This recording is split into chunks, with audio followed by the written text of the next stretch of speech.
ਲਾਈ ਜਾਣ। 1000 ਰੁਪਈਆ ਹੋਵੇ ਨਾ ਤਾਂ 4 ਬੋਰੀਆਂ ਆਟੇ ਦੀਆਂ ਮਿਲ ਜਾਣਗੀਆਂ, ਉਹ ਵੇਚ ਕੇ ਤਾਂ ਅਸੀਂ ਆਪਣੇ ਘਰ ਦਾ ਸਿਸਟਮ ਬਾਬਾ ਰੋਲੇ ਸ਼ਫਾਤ ਹੋ ਗਿਆ। ਮੈਂ ਕਿਹਾ ਕੋਈ 19,000 ਰਹਿ ਗਏ।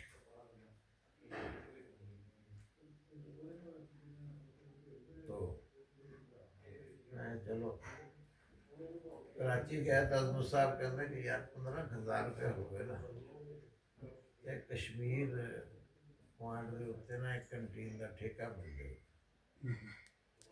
वो मैं क्या अजमत साहब मेरे को ना 19,000 रुपये पे या तो मैंने नहीं यार ना जाना पैना, वो तो बैंक लिया ट्रेन का तो छिड़ा पूरे 19,000 घटा लिया, 15,000 का हम दिता। उठे का टुका लिया और ना चले, अजमत साहब दमाम चले गए, असं तुर गई। छुट्टियां में हर साल आ जाता सी। मैं कहा यार अब्बा जी का विसाल हो गया, मैं कहा यार कम किदा चलाना है। उस याद को मैं कहा यार तो ना नेमत लाई है, इनू शिफ्ट पे भेजो। वली में बंदे तो शादी हुई, तो हमने 20 बच्चे कहते ठीक है, उन्होंने शिफ्ट भेज दिता। वो अजमत साहब ने, मैं क्या अजमत साहब कोई $100 महीने का भेज देना, कोई साल सवा साल लंघ जाएगा फिर अल्लाह मानेगा। उन्हें जज्बात च आके 1500 का 15,000 का $1,600 भेज दिता। $100 बाद भी मैं पैसे इस्तेमाल करता रहा इन्हें साल। और पैसे आता है वो पहले सारे चटर हो गए, जितना मर्जी एहतियात बंदा करे खैर। फिर मैं उत्तर रजाई ला के बैठो,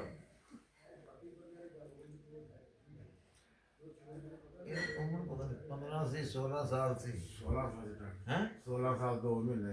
हाँ वो असी शनाख्ती कार्ड दोबारा बनाया 18 साल का, उत्ते पासपोर्ट बनाया सजाद मुजनावे अली क्या कि इन्हू बाहर भेज।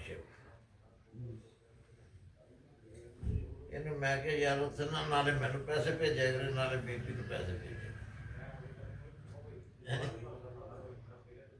तरीका असी ये अडाप्ट किया जो शिप ते चला गया तो इन्हें अकाउंट इतने मैं के उत्थे खोलो अपने तरंडे तो ना फारूक में 500 महीने 500 रुपये बहुत सी $500 के बराबर।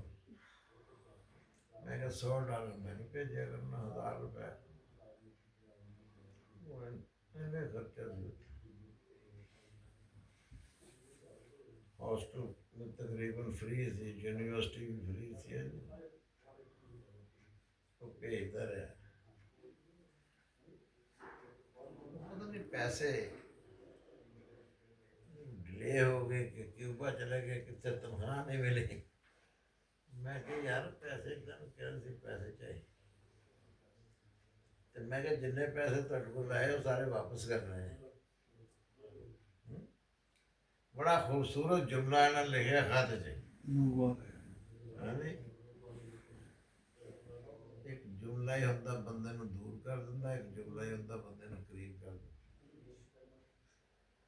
इन्हें की लिखे कहते जी असीं पैसे तुहानूं वापस लैण वास्ते तो नहीं दिंदे, असीं तां तुहानूं अपने अब्बा जी समझ के पैसे दिंदे।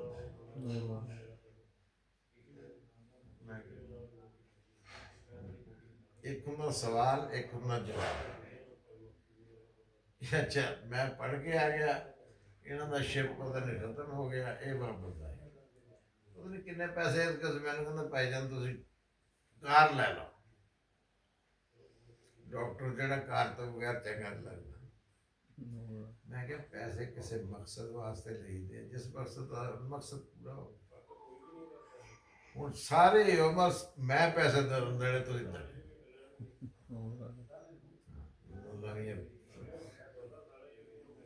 उन्हें मतलब कभी कुछ कह दूंगा जो मर्जी हो बंदे को तौफीक हो।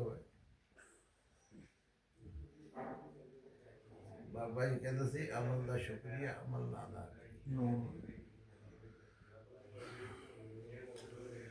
हालांकि पैसे जोड़े थे मोड़ भी दिते ਸਾਦੇ ਹੀ ਮੋੜ ਦਿੱਤੇ ਇੱਥੇ ਬੈਠ ਕੇ ਇਹਨਾਂ ਨੂੰ ਵੀ ਮੋੜ ਦਿੱਤੇ ਦੇਖ ਉਹਦਾ ਮਤਲਬ ਇਹ ਤਾਂ ਨਹੀਂ ਕਿ ਪੈਰ ਮੋੜ ਦਿੱਤੇ ਤੁਹਾਡਾ ਸਿਸਟਮ ਖਤਮ ਹੋ ਗਿਆ ਉਹ ਜਿਹੜਾ ਅਹਿਸਾਨ ਹੁੰਦਾ ਉਹ ਤਾਂ ਜਾਰੀ ਹੋ ਸਾਰੀ ਰਹਿੰਦਾ ये इस तरह का बाबा जी का इलम बरीक ताया जी ने जो सरेंडर किया अपना हिस्सा मां ਉਹਦੇ ਕਲੇਮ 'ਚ ਸ਼ਾਮਿਲ ਕੀਤਾ बाबा जी ने ये निकालो जा ज़्यादा वो हो जाते ना मेरे ये खराब हो जाते बस इतने बता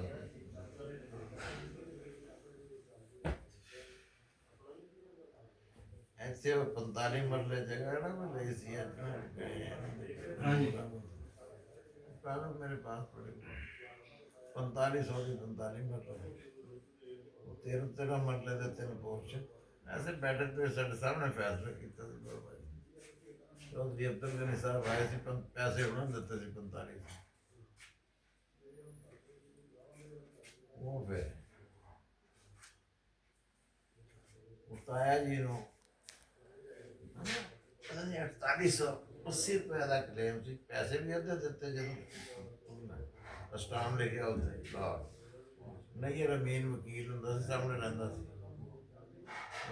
बड़े भाई जेहड़े सी ना कोका कोला दे मैनेजर सी बड़े अच्छे बंदे अक्सर तहरीर दे सी तस्वीर साहब दी दो से शायद आए वो फिर इतने बाबा जी ने क्या कि ना जिन्ने जिन्नी जगह आप दी है जिन्नी जगह आप तो ना नहीं लोए चौधरी साहब कहने आप जी के ना लो कहते ने नहीं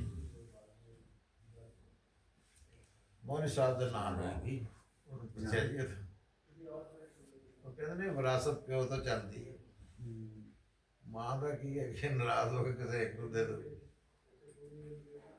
तो वो फिर तय कर चीज की जगह की कीमत पैसे नहीं होंगे जगह की कीमत जगह जो लई है वो दे हाँ हाँ